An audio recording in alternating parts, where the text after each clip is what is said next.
Bé, i a les cadenes de Serenal, les parets tenen molta història per contar. Una història de dones valentes que van treballar molt dur trencant marès a les pedreres, tenint cura de la seva família durant la tràgica època de la Guerra Civil. Avui en dia en tenim el record gràcies a les seves filles, que mantenen viva la seva memòria i que finalment han aconseguit que les homenatgin. Ara és moment de conèixer una mica més aquesta història tan entranyable. A principis del segle XX, aquestes pedreres estaven plenes de vida, però avui conserven un record d'unes dones que van lluitar molt per tirar les seves famílies endavant. Estan parlant de les trenxadores de la guerra, i aquí tenim en Dídac, que jo vull conèixer un poquet en què consisteix lo de les trenxadores de la guerra. Les trencadores de la guerra, les trencadores de marès, van ser unes dones que se van haver de posar a picar marès, fent una feina que feien els homes.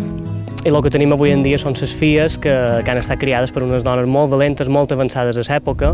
I que les podrien trobar, aquestes filles de les trenxadores de la guerra? Sí, clar, veniu. Aquí on estem ara, què és?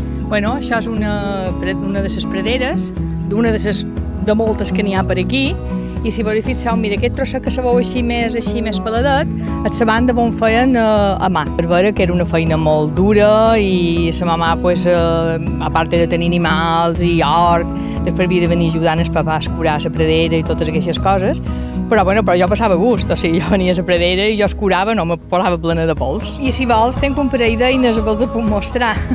Això és estant, això és l'escodra i això és un garbell que hi posaven els picadís i quan el havien de porgar feien així, el setsaven ben setsat i quedaven totes les pedres aquí i tota l'arena blanca, diguéssim, que en terra feien un munt i allò era per terracar el ciment. Aquestes dones tenien molta de força, almenys la meva mamà tenia molta de força perquè no hi havia cap home que li... Sí, són feixugues, Jo no sé com elles podien, Jo no ho sé, perquè això és molt feixuc. Què sentiu vosaltres quan veus això? Jo sent molta emoció perquè ho he viscut de molt a prop amb el papà i la mamà i la mamà sempre ajudava molt en el papà, quasi sempre estava amb ell. Els anys de la guerra ho van passar molt malament els meus pares. I jo, la meva mamà i el meu papà, des de luego, crec que jo, si els podia posar damunt un altar, els hi posaria. Pues ma mare se va casar i de novia, al cap de 8 dies, jo també se'n va d'anar amb el seu papà a la pradera i se posava a picar. Que era una gent diferent, o sigui... Molt forta. Sí. Molt valenta, molt valenta. Era molt valenta. La mamà era molt valenta. Ta mare era molt valenta. Sí. A més, de valenta era molt divertida perquè sempre cantava. Les penes els deixava a dins un sac a darrere la porta. I què trobeu avui en dia d'aquest reconeixement en aquestes dones, les trenxadores de la guerra? Jo trobo que és un reconeixement molt merescut. Molt merescut. Sí, molt merescut. Molt.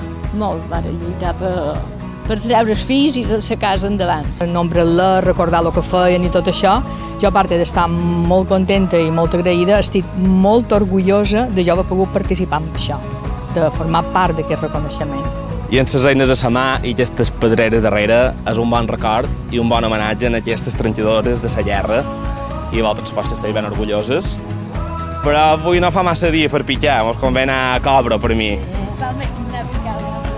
I partim i moltes gràcies i enhorabona. Molt bé, moltes gràcies a vosaltres. Adéu.